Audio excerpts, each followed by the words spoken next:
In case anyone is living under a rock, Gia Rose, crazy talented tattoo artist, been tattooing for 21 years, a mentor, educator, competitor on Ink Master as well as Ink Master Angels. Currently tattooing in New York and Pennsylvania, right? All over, yeah. All over. Those are like my home spaces is Okay. northeastern Pennsylvania, and New York City, yeah. Okay. Soon to be moving, but we'll get into that later. But Mhm. she calls her style neo romantic and just an incredible tattoo artist, one of my favorites for a long, long time.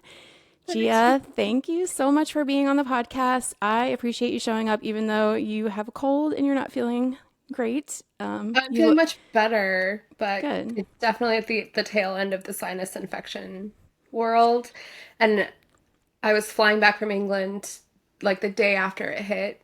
I've never flown with a sinus infection before, and I'm Oh going to no. tell you that now I will always carry Mucinex or Sudafed with me because I was prepared to lose an eardrum. That's how bad it was. Oh I was no. like, I'm going to lose an eardrum. I was like sitting there, like putting my, like, it was not, do not recommend. Oh my gosh, I can't even imagine. I remember being on a flight with a woman who she must have had the same thing going on, just bawling like they couldn't do anything to help her. She was in so much pain. So, Oh, they're bad. They sell ugh. things now, I think, that like prevent it. It's like these weird little twisty things, but Oh, I don't know. They're called airplanes.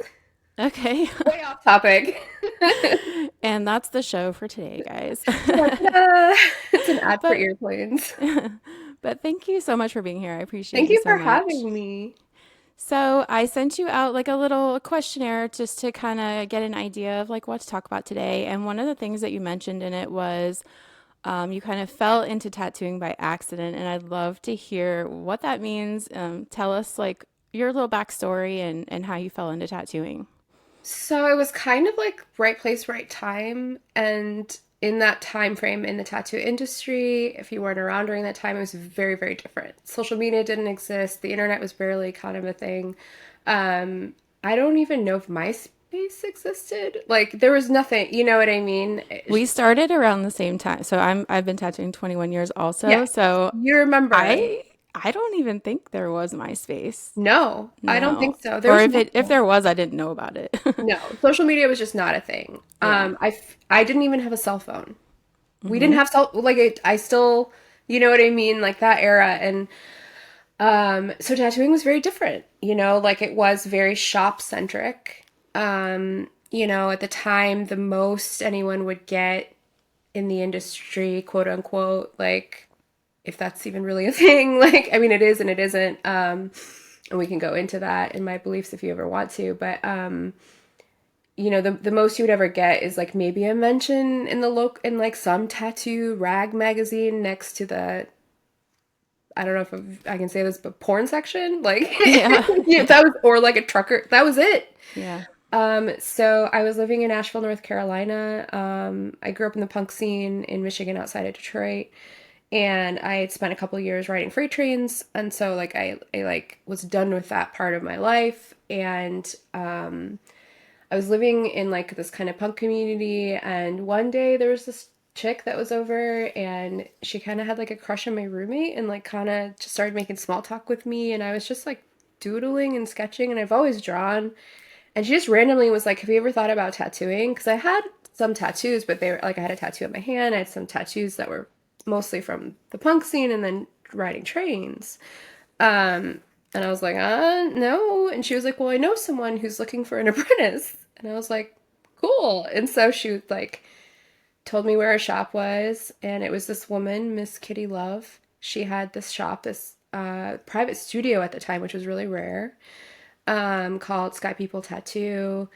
And she like I like went in, and she was more interested in me as a person rather than my art skills. And again, at the time, the art wasn't really a big part of tattooing. Like Right. it was, but it wasn't. Yeah. She was doing a lot of custom stuff, and that was kind of unheard of. Those were still the like really flash days, traditional tattooing. Um, so it was more of a trade, like more focused, trade focused, I think, at least in my experience. And so she took me on, and I did a traditional apprenticeship, so making needles mixing pigments, building machines, like all of that stuff. All that hateful stuff that we don't have All to of, deal with anymore. yeah, well, it's like, at that, again, at that time, like half of the quality of your tattoo was mastering your own equipment. Yep, absolutely. So it was like, if you didn't make great needles, Yep. you know what I mean? Yeah. Like, you're literally like, and when we say making needles, it's like like you bought every individual needle Hmm. and then you grouped them together in the formations that were trade secrets and then soldered them together and then soldered them onto bars and then sterilized them. Like that's how unique it was. Like like nothing was pre-made. I think pre-made needles on bar had kind of just come out at that time because I remember there was a lot of talk in shops and tattooers being like, that's not how you do it. Pre-made needles, what is this? You know what I mean? Do Yeah. you remember that like that Hmm. was the like at that time it was like who would ever do this? Yeah. Yep. Absolutely. So But yeah. you say your apprenticeship was pretty traditional. I'm interested to hear what that was like from a female mentor. So it was awesome. I mean it was tough. Like it's not easy. And like and then from there I went and worked like I finished my apprenticeship after the year and I moved because at the time it was like again if you didn't really hang in some people hung in shops for long periods of time and some people didn't if you wanted to learn to get better or whatever you would go and move and you'd have to work with other artists to learn anything new. Mhm. And so when I left her I got a rude awakening to how the tattoo industry really is.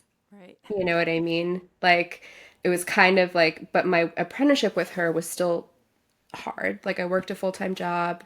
I was at the shop as well, like, at least 20 hours a week.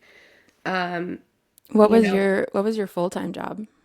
I worked at two bars. So I Okay. worked nights. As a bartender? No, I worked in a kitchen washing Okay. dishes. Nice. And then another place uh doing like bar backing. And then when I left there, I went to New Orleans and then got like kind of like a little bit of an extra apprenticeship. I worked at Crescent City Tattoo, which doesn't exist anymore because of Katrina. And then I worked at two bars there, bar backing and bartending. And that was the rude awakening to the Yeah. different culture. But with her, it was still a lot of work. You make, I don't know, 150 needles and she comes in and you sterilize the ball, you've put in all this work, you've made all these needles, and then she like opens each packet and like pops off every single needle you made because they weren't soldered correctly. Because they can't Oh, pop off while you're tattooing. And right. that's part of teaching. So it's like a Hmm. lot of the traditional kind of like you work and the things you're working and doing are teaching you. You know what Hmm. I mean? And I think Yeah. people kind of forget that. Like when you're doing things, you're learning. Yeah. So, yeah. So you've let's just back up for a second and just describe because I feel like most of my listeners are kind of younger in their tattoo careers and don't realize what this actually means to for you a female to be mentored by a female because back then I don't know how it was in your area but in my area I didn't know of any other female tattoo artist. I No. was the only one.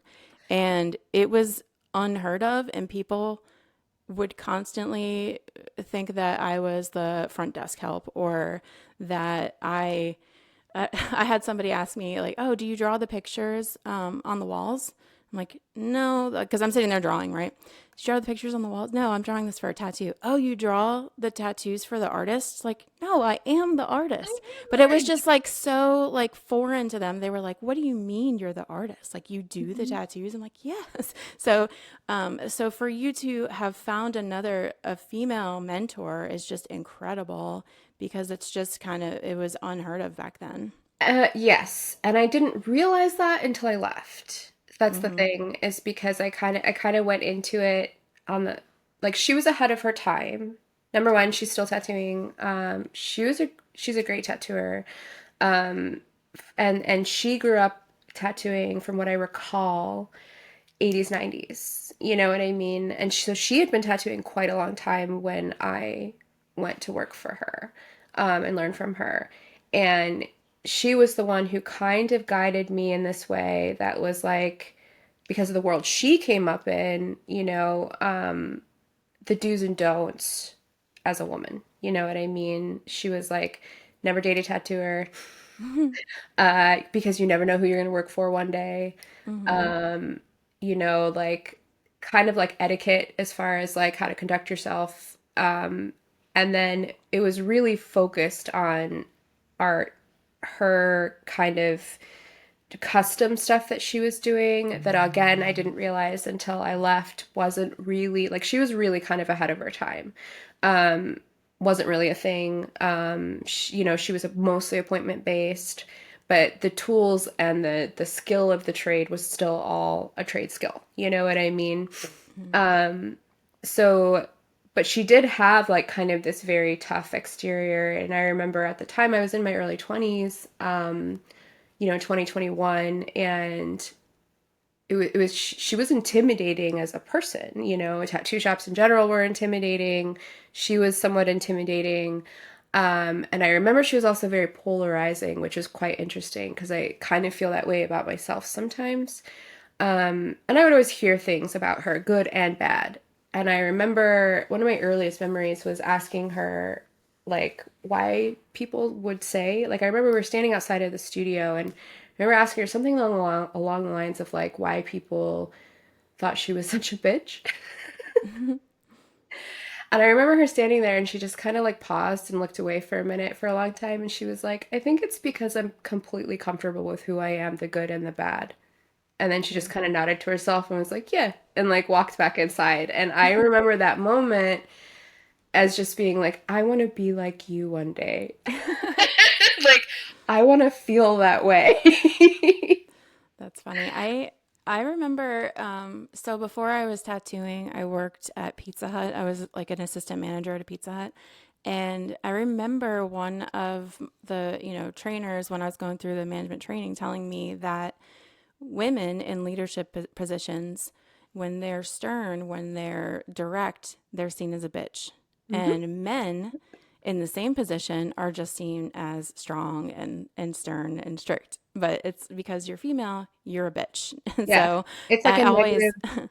You're doing the same job, you're operating the same way that, but you are treated very differently because, and it's kind of a psychological thing because I've noticed it through the evolution of my career as, from apprentice to like mentee to, somewhat of a, adult tattooer, grown up tattooer when you hit the 10-year mark. And then like when you first open a studio, then to boss, like, and then, like all the stages and then how you're treated throughout all of that as a woman is very unique and different, because and you can see it because it's you're comparing it to everybody else. You know what I mean? Like being a shop owner was one of the hardest things in my life because like having, you know, conversations sometimes that are like hard because you're a business and things like that. The backlash that would come back on me was always kind of shocking. You know what I mean? It's like these are just tasks. it is, We're in a business. it You know, is I'm not very asking you to challenging. do my laundry. Guess what? I had to do laundry. You know what I mean? Like Yeah. that was the my kind of rude awakening. So when I left her environment, like she never had me do things outside of just the work of a shop. You know what I mean? Which was a lot of work. You know what I mean? Like, but that's how you learn. Like setting up, breaking down, making needles, fixing machines, constantly prepping, helping her prep her clients. Like all of that was knowledge, right? So that when you go to do it yourself, you're like learning the hands-on knowledge, like mixing pigments, pulling pigments, organizing ink, cleaning ink. You're familiarizing yourself with what everything's called, what everything looks like. You know what I mean? Like all of that is knowledge. It's not just, free labor. Like that's not how Right. it works. And I think a lot of people forget that because of it's a trade, it's a hands-on thing. You Well, I can't read it think read it in a book. Right. And everything is so unique to the artist you're learning from. You're learning their methods. And so, like, that's something that I learned from her. It's something that when I take on an apprentice, which I've only had four, that I teach, like, and I'll tell them, I need you to shake up, clean the tips of all of my ink, and then organize them. And I'm telling you to do this not for work, but you're familiarizing yourself with the names, every pigment, what it looks like, so that when you start tattooing eventually, when I ask you to pull a color for me, you're there learning, you know where it is. And then when you start tattooing, you know that color, you know that name. Right. Because again, you can't get it in a book.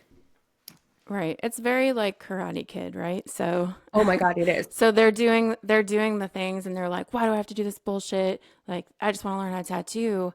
And, at the end, Mr. Miyagi's like, you are learning how to tattoo. It's like, Yes, you are. so Yeah, it really is. And I think today, because of technology, and these aren't bad things, you know what I mean? Like, technical evolution and progression in tattooing is so important. And I'm all for it. You know what I mean? I don't know if you remember this, but tattooing back in those days, people were saying tattooing was over 20 years ago. oh You know yeah. what I mean? Like, the things that people say today, I'm like, I've heard this before 20 years ago. I'm gonna call out my editor right now, my podcast editor, because he told me, so I've known him since I was 16, but I remember him being like, tattoos are a fad. What are you gonna do when they go out of style? And I was like, what? Look at us now, Scott, calling you out. He's gonna hear this when he goes to edit this. It's also But prehistoric. yeah, it's been It is crafted around up for a individual. while. Well, and that's kind of this idea, this concept. So when we get into social media, we get into more, this industry, the scene, the way it's evolved. It's not necessarily good or bad. It can be both from my experience. It depends on how it's wielded, right? It's Yeah, just they're all tools. It depends on how you wield them. So tools are essentially neutral, until you decide how you to utilize them. Um, but I think when it comes from learning, like today, because there's so much access to so many artists, so many seminars, so much, which is not a bad thing, but nothing's standardized. Everything is very like I feel like right now in tattooing, it's kind of in an upward chaotic moment of like, you know, how do we turn this once very isolated trade into something that's more like accessible to everybody. So there's going to be a lot of growing pains. Like a lot of people forget that to be a lawyer was once an apprenticeship trade. Now you really. have to go through our higher education, the bar, everything. Yeah, it was once an apprenticeship based trade. You learned the law by apprenticing under a lawyer. Huh, You I know didn't what know I that. That's mean? cool. Yeah, a long, long, long, long time ago. But Yeah, these things have, they're not just birthed the way that in their full form. They go through a very long progression, and it's not necessarily, like I said, good or bad. But I feel like the industry and where we're at right now are those growing pains. There's a lot of conversations, a lot of debate, and this overarching issue that I see consistently that kind of as my age, and I don't know how if you feel this way, but someone who's been tattooing for as long as we have, I kind of sit back and I'm just like these are the same conversations. And you can try to own tattooing, you can try to put it in a box, you can try to be an authority, but at the end of the day, no one is. You can be like a heavy influence, you can have a lot of experience, wisdom, and skills to teach, but nobody owns it at the right. end of the day. You know what I mean? Like this concept that there's a table that's higher up that decides who is and isn't good or available, or you know what I mean? Like it doesn't exist. Like there are Yeah, people tattooing everything and anything. There's every type of tattooer for every type of person. Like if you know what I mean? It's if you produce what you produce, people are going to come to you, and at the end of the day, that's more what it's about. And so no one can own it. And I see that happen a lot from the TV shows to everything, is that people tend to try to own it and be the hmm, authority, the voice, and it's like it doesn't exist. yeah. Because it's all your perception. It's art. It is. Who's, that was my that was always my issue. Did you go to art school? So I did, but after my apprenticeship. Oh, really? Okay. So That's again, I went into it like I kind of did things a little backwards. mhm. So I got like a taste of tattooing for years as a trade skill before I went to art school. And I was Okay. like, I'll give art school a try. And then when I got into that, I was like, no way. Yeah. I never I think I took one art class in high school and decided, fuck this. I'm not going to be graded on how I create art. Like that. I had such a problem with that because I'm like, who the fuck are you to say what's good art? But at the same time, I'm that person that's like, that's trash, you know? But you know what I mean? Like it's all your perception. It's all like objective. You know what I mean? Mhm. So That's why when I agree and I approach like when I teach or mentor like in apprenticeships or seminars and stuff, one of the things that I'll say is that like when I one-on-one with someone, ultimately like it's skill first and art second. There is an art to it, but there's also a skill to it, but that doesn't mean that there isn't an art to the skill. You know what right, I mean? Like applying a tattoo clean consistently can be an art in itself. So there's a skill aspect to it, and then there's an art aspect to it. But it is all subjective to a degree. You know what I mean? Like we can argue the merits of like what is a good and not good tattoo, but it depends on, again, your perspective. What are you judging on? So, like, when you see shows that do these things, what they do is kind of like this. If you watch or pay attention, they have to put in a mix of technical skill levels so that the average person can see a great contrast between hmm, good and bad, because otherwise it's subjective. When right, you have a ton of masters all together, how do you decide who's a winner? right, You yeah, can't, hmm, because it's all subjective. Like, what are you judging on at the end of the day when everything's technically applied correctly, but with multiple different styles on multiple different skin types? You can't. yeah. Yeah, admittedly, I've never watched Ink Master. Why Well, not? okay, I I loved watched it. I watched one season, and that's because I used to work for someone who was on the show, and I watched his season. But other than that, I remember when Miami Ink came out, and I watched the first episode and was like, what the fuck? This isn't even about tattooing. I was No. like so disappointed. It was like the drama, and I was like, oh, come on. And then it was like all of my clients all of a sudden know everything about tattooing and they're in on it. And I noticed, I don't know if you noticed this, but the shift in people all of a sudden dumping their entire life story on you for their tattoo. And it was like overnight where people would get their tattoo. You might hear what it means or what it's about, but then it was about like people would come in and tell you their story first and their idea next Mhm. because that's what they were being trained to do with Miami Ink and like all of those shows. So I was immediately like turned off to like the reality like tattoo shows. So like I never watched them, but I did interview for Ink Master. Halfway through the interview, I was like, this is not for me. I'm not your person. Because I felt like they were trying to put me into a character. Mhm. And like we're trying to see like what kind of drama was I going to spin. And I'm like, I'm not a drama person. So I'm like, I don't think so. I don't want to do this.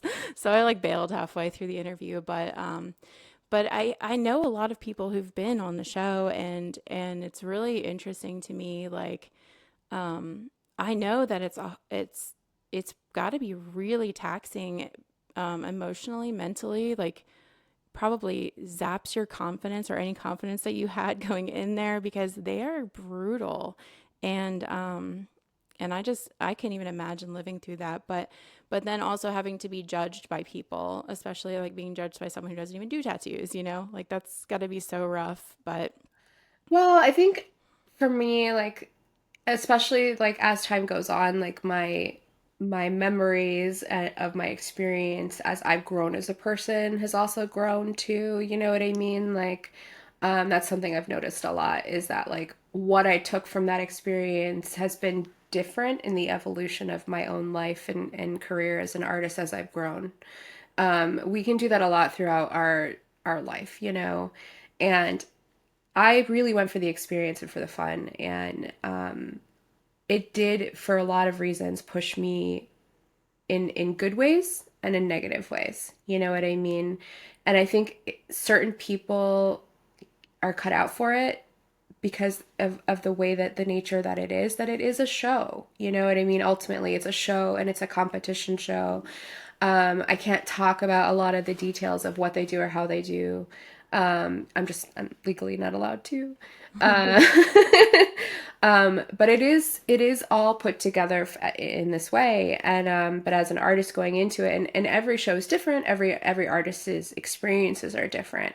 There aren't any guarantees, but there's no guarantees in life. Like whether or not it's going to propel you forward, how it's going to affect you, what it's going to do for you. Going into it, the season that I did not expect to end up on the season that I did with the girls that I did. And so, you know, I had a lot of fun.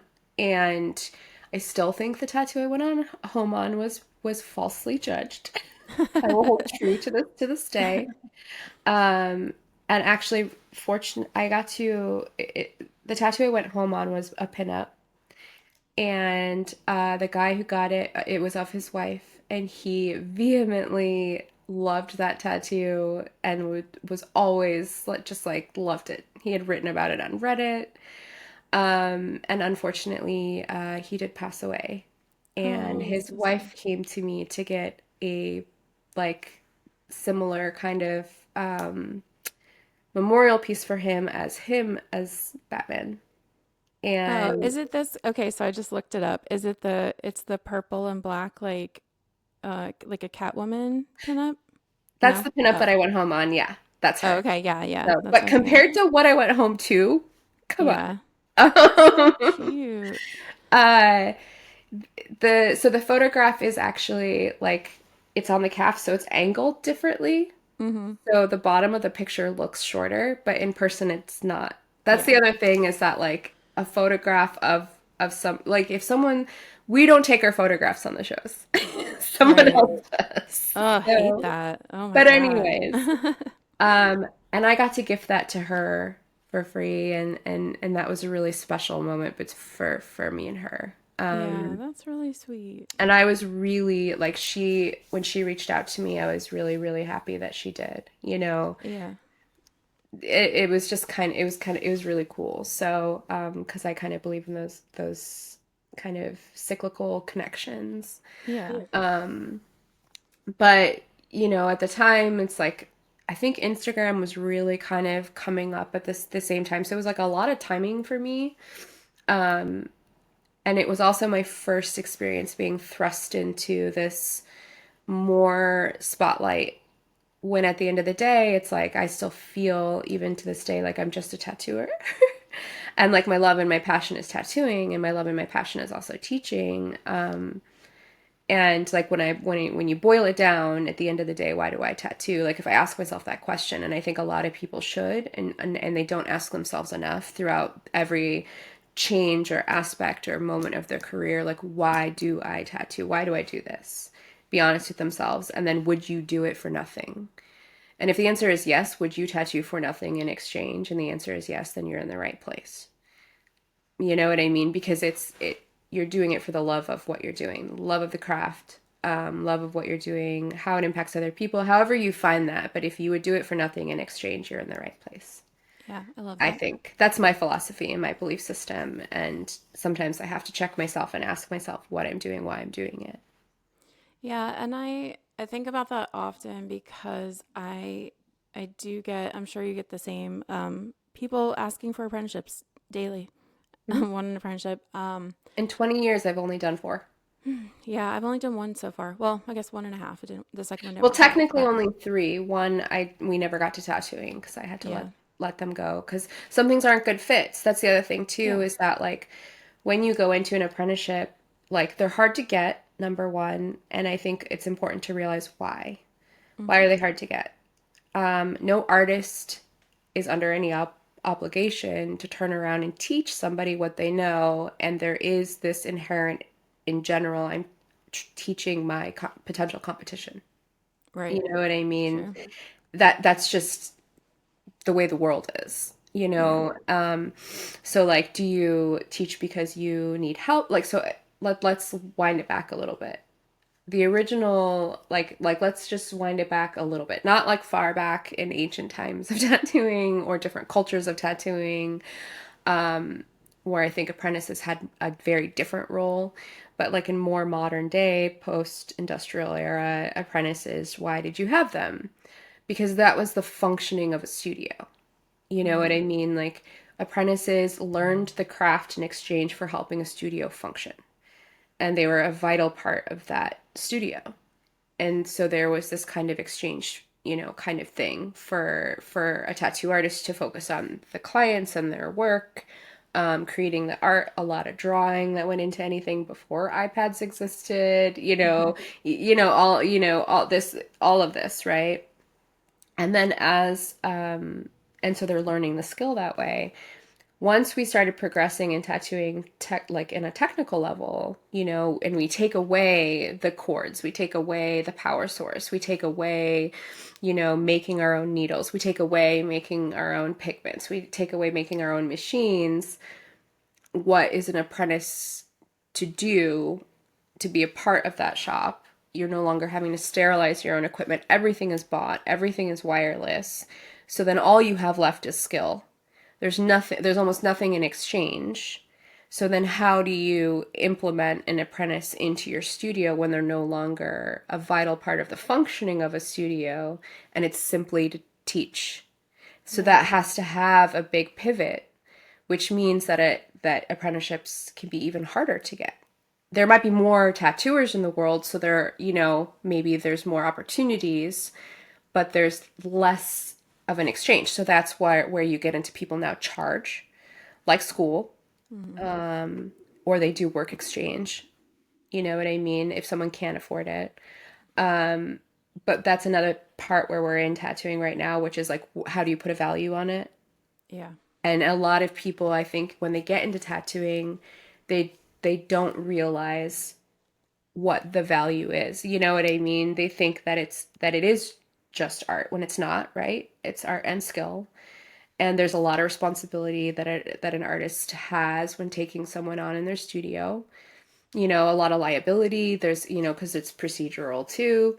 Um, there's a lot of things. And so, people not a part of it tend to, I've noticed, treat it as something of low value, but it's not. You know what I Yeah. mean? Like it has the same value as any higher education, as any college education. It's a Yeah. whole career that you Mm-hmm. can take anywhere in the world and hone and dedicate yourself to. Yeah. And And something I was going to say earlier was when you were talking about going through the progression of being a female, apprentice and then artist and then shop owner and educator and mentor. So it's like when they're not, when they haven't passed a certain point, they don't get it. They don't see it from the other side.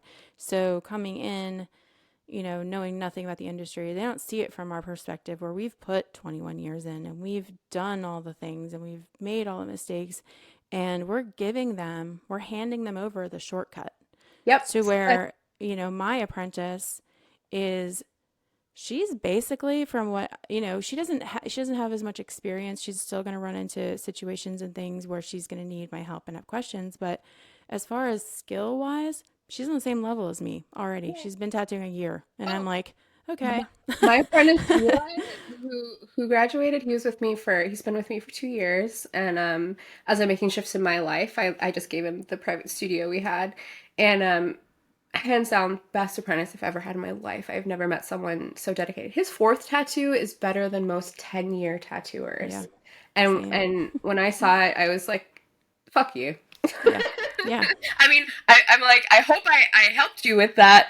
Because I'll always tell him, like his what he produces is his hard work. all I do is guide, you know what I mean? And we did. It's a lot of that, like, and there, it's a lot of work. I'm not saying there isn't. Like, he's with me every step of the way. He followed me all over the place. Like, every shop I was at, like, through my methods, and like, and like, he worked, he, it's like, what am I trying to say? Like, I gave him every single leg up that I had to fight tooth and nail for over 20 years. Right. You know what I mean? Like, and so I'm giving him the rope ladder down the mountain so he doesn't have to spend 10 years climbing that mountain, Right. which is, I think, a lot, like you said, exactly, like a lot of people don't see it from the other side. Right. How much work went into getting to where you are and that inherent value. And there is a want to pass that on. You know what I mean? Like, for me at least, like, I love it. I love watching other people. And I think he said to me, like, once, like, because we've never really talked about a lot of personal stuff. Everything between us has always been really, really tattooing. And I was like, when he got to the end, I was just like, I hope I was a good teacher to you. And I think he said something along the lines of, like, you changed my life. You gave me a trade that I can use forever, and again, it's like he's going to run into little things, little problems, but he's not going to have to spend 10 years mastering line work. Right. how to get I how feel to that get in my pigment soul. how to get pigment in consistently Yeah. every time on every part of the body. And even then it's a gamble because every client is different, like, you know what I mean? Like, it used to take us, sometimes decades, a decade to get to where people can get to now within like a year or two. Yeah, and it's all about the mentor as well, because not everyone who tattoos No. can teach. And that's like another thing that people don't consider, where it's like, just because I have the knowledge doesn't mean that I can, Articulate it. yeah, explain it to you how, you're gonna receive it. And so that's what I think took me so long to take on an apprentice in the first place, is because I was not confident that I could say what it goes through my mind when I do a tattoo. And I learned personally so Yeah. much from teaching. Yeah. And because I had to then be like, I don't know what I do. What do I do? And then I have to Right. sit there and analyze what I'm doing so I Breaking can it explain down. it. And then, oh, now that I know what I'm doing, now I can create some kind of system in my mind for doing this like more Yeah. efficiently. So like I became a better tattooer for teaching, which is really Yeah. an unexpected bonus from it. It is. It really is.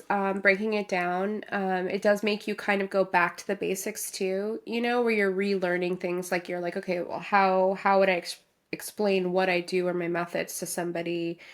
And then you go backwards and you're like, I might refine that a little bit or change that Yeah. a little bit. Or like when you're explaining to someone, you're like, how, like, okay, that so you're absolutely right in that aspect. There's a value both ways. In I think when we're where we're at as in an industry is this, again, like, kind of like everything's up in the air and we don't really know how things are going to settle. As far as like teaching, education, seminars, mentors, mentorships, apprenticeships. And again, it's like I've done a lot of skill sharing. So there were two things that kind of happened before I ever taught anybody. And I waited a long time too. So I don't think my first apprentice wasn't until I'd been over 10 years in tattooing. That was something that was kind of ingrained in me too in our era, was like, you didn't open a shop and you didn't apprentice until you hit 10 years. I Yeah. don't know if you were taught that way, but I that don't was know like, that anyone said that to me, but in my it was like mind, common. that's the answer, you know. Yeah, it was like 10 years. Like, it would take that long to be decent. And the industry, quote unquote, again, would be, it's just a community, right? There's no like higher ups that decide, you know what I mean? Like, but it's a community, and at that time it was a rough community. You know what I mean? Like, if you weren't like part of your local community to some degrees, like, you face a lot of backlash, and you still do. It's just different now. Instead of people throwing bricks and burning down your shop, they go online and try to tear down or cancel you. So Yeah. we're facing a new, it's the virtual baseball bat rather than the Yeah. physical one. But it's always been Which, around from the yeah. beginning. Competition can be a nasty beast. in our industry for sure, and it's been rearing its ugly head a lot lately online. Um, and that's something that again, on the other side of things, looking back, it's like I want to hand knowledge back in these ways. And I don't know if I got off topic there because No, you're fine. I'm a babbler and a rambler. There's no rules here. We're Yeah, just but going with the flow. but But um but but yeah, still share.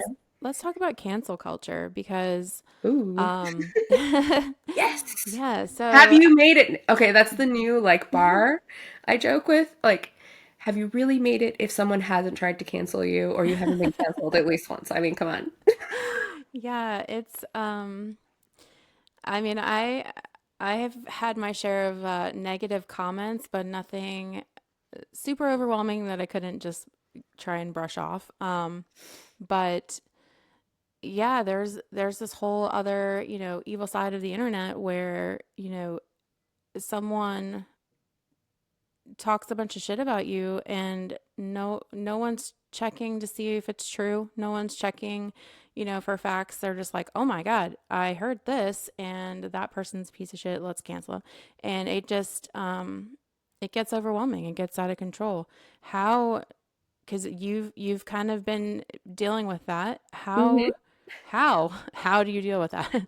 There Where again, Tell us how to start steps A through C. How do we get through cancel? well, again, like I do think that I hope once I can obviously like I have an ongoing legal case I can't speak openly about. But I can talk about it in general terms and before because it's the internet in general. And I can talk about my beliefs. Um, and again, like it's experience that I'll be able to one day hopefully hand down of like how to handle things, how not to handle things in general from negativity.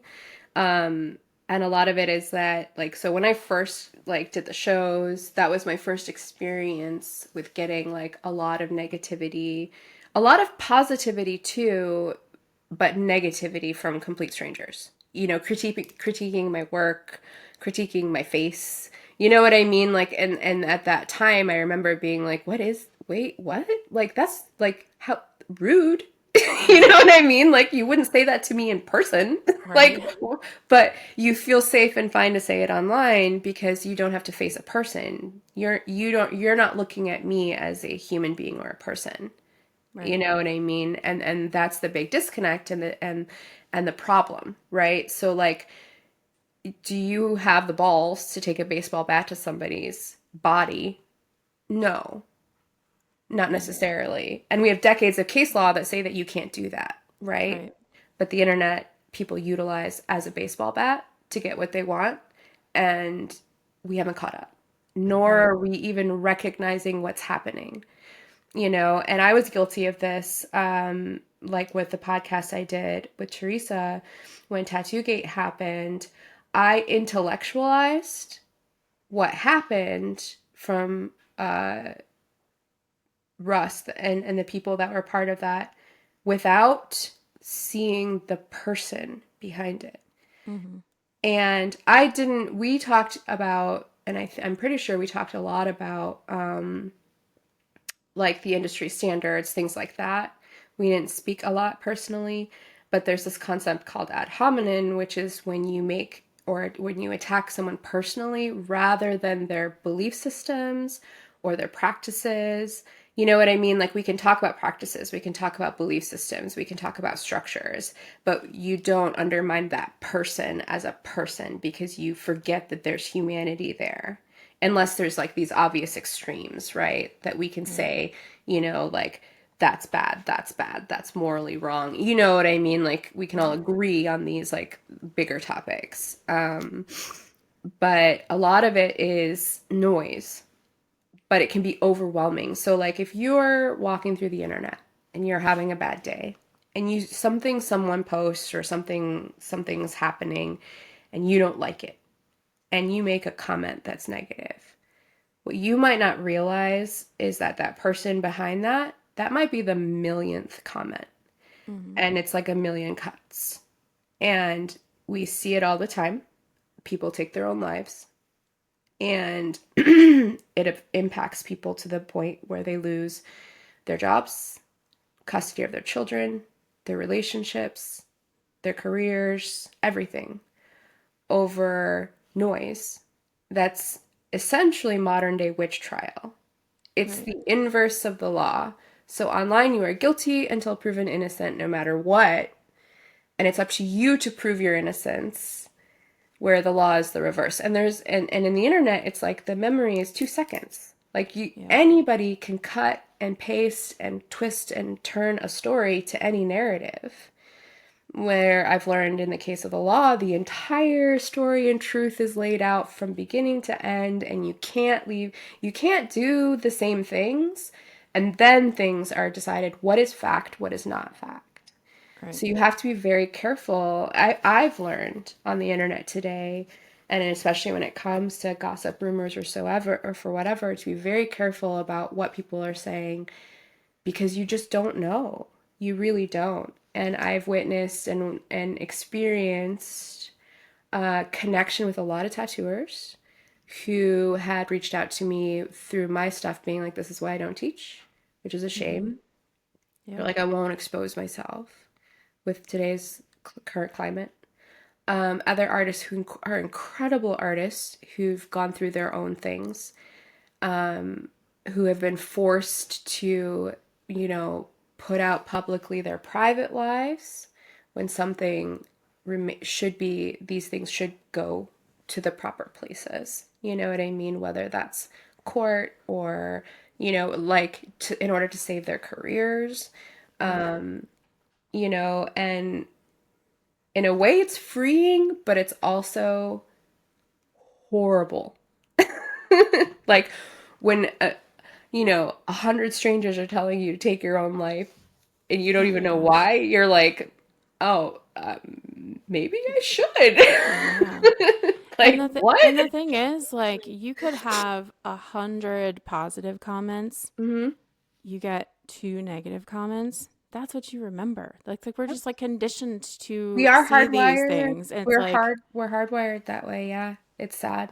Um, unfortunately, they don't outweigh the negative comments, and especially if you are someone who already struggles with, your your you know, state of mind and just your confidence and you know, that was the biggest thing. So, like, first of all, like a lot of the time, I just remain silent. Like that was the best advice I was ever given is to never respond.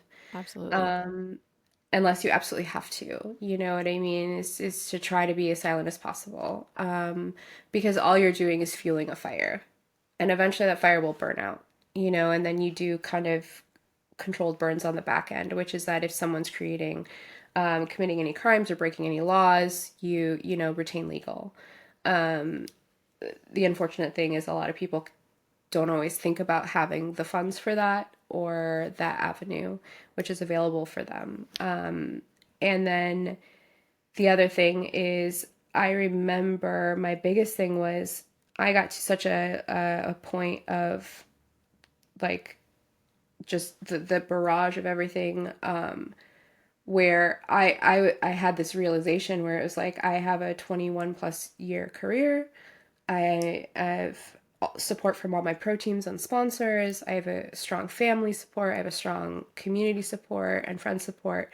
And this is so hard that I couldn't imagine if anybody out there who had a young mind or was lacking of any of those things, what they would do.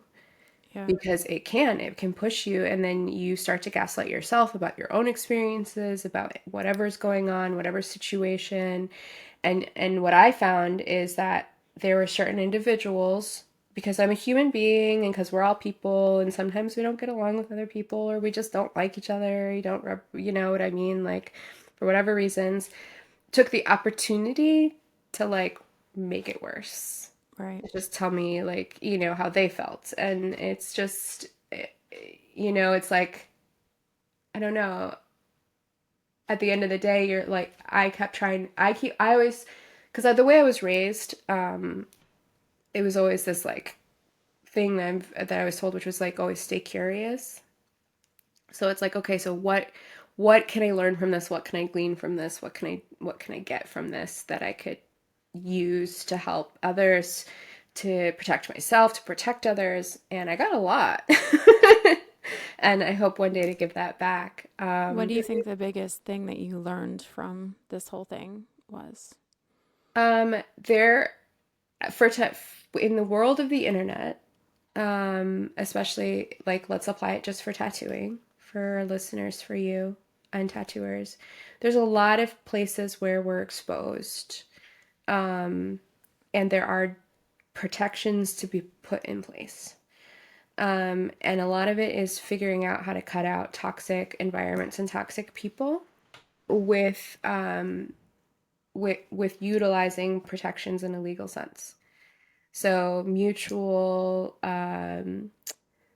NDAs, which goes both ways. So like if you own a studio and you have mutual NDAs with your shop and stuff like that, it creates a protective environment for everybody. So everybody like if you leave the shop for any reason, we're never going to say anything about you. That's it. Because everybody has the right to start over. Everybody has the right to move on. Mm-hmm. Everybody has that right. And we're not going to drag you back, hold you back. You know what I mean? Whatever happens, it's protected. Same goes for when you leave a shop. That shop has the right to maintain its place. So you just walk away. It just creates a sense of protection for that, you know? I feel Um, like that type of like any kind of contracts, agreements, stuff like that is so um what's the word? Like in the tattoo industry, people don't want it. It could they, be in their nope, best interest. It they don't could want it. be They more don't. beneficial for them than me, and they don't want Well, that's the thing is that you it. don't want It's something until you need it. And then you wish you had right, it. exactly. Yeah. And you're Yeah. like, oh. Yep. Both ways. Yeah. But that's the world. See, that was the eye-opening thing for me is like that's the world we're in now. You know what I Mm-hmm. mean? Like that's the game that we're all participating in when you put yourself out there. You know, and when you put yourself out there, like you do have to protect yourself. You know what I mean? When you have created a career, you know, and that's kind of where I'm at. And I still haven't figured out exactly like the end game of for how I feel about it. This is just where I'm at in my process of it, which is that like, you know, there is a lot of exposure, and at the end of the day, like when you're a successful artist, you know, like it is just you. It's just you and your reputation and the work that you produce, right? That you've worked really hard for. And then the avenues of the progression of where we're at is in a society and how you put that out there to run your business, to live your life, you know, to build on your career.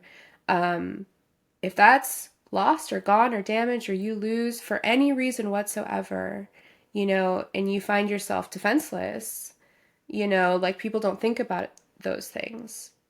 And it's like, and it can happen to anybody. That's the other thing is that Mm-hmm. it can literally happen to anyone at any time. You run into the wrong person. We've all done this before. We've all had bad mentorships. We've all had bad apprentices. We've all had bad apprenticeships.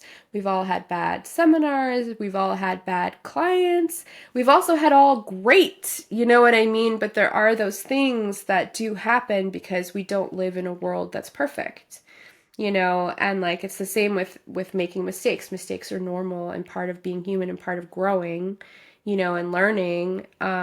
But everyone has the right to learn from those mistakes and move forward. And then, you know, if you can, again, we can take this back to applying it to teaching and in apprenticeships and mentorships and stuff. Is that you're learning from my mistakes.